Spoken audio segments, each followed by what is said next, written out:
Have you ever noticed that the less prominent you act, the less people find you a threat? That when you are quiet, the bigger threat seems to glance right over you. Life in and of itself tends to focus on those bigger and more aggressive things in existence, rather than the minutiae that would be the weaker and more insignificant beings. Whether that be animals, insects, humans, or even plants, it seems to be universal. Aesop, a Greek fabulist, storyteller, once said, "Our insignificance is often the cause of our safety."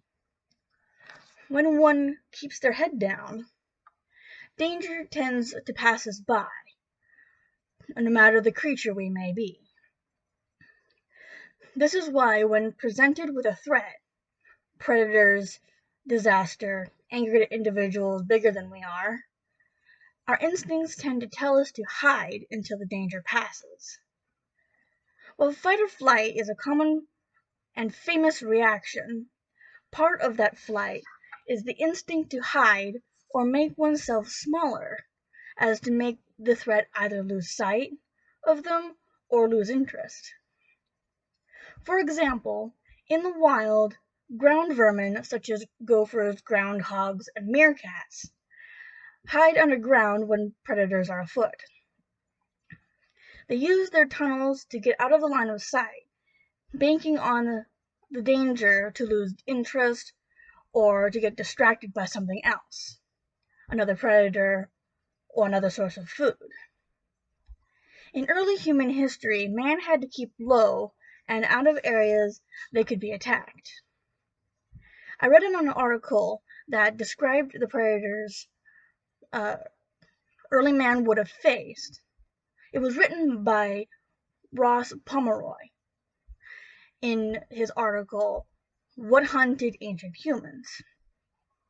It spoke of ancient birds of prey large enough to easily carry off a small human child, ancient crocodiles in ambush from the water's edge, leopards with canines sharp enough to puncture the sturdy bone of the cranium, and so many more, including early humans and early hominids.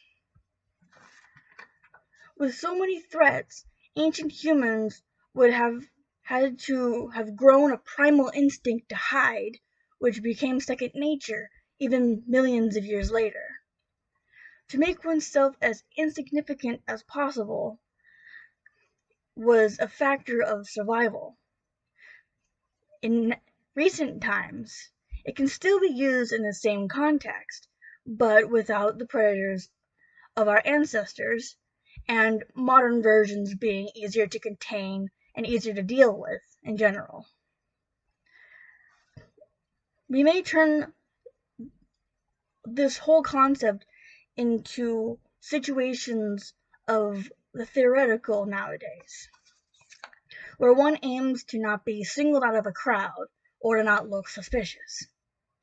It usually pertains to the body language and level of hostility one sees in a person. When the big bad looks someone over, they feel safe, but also know to keep down for even longer, as to let the problem pass by completely. In certain situations, fight might be more productive than flight, but in usual mundane day-to-day life, staying out of the way is the best course of action, at least in my opinion.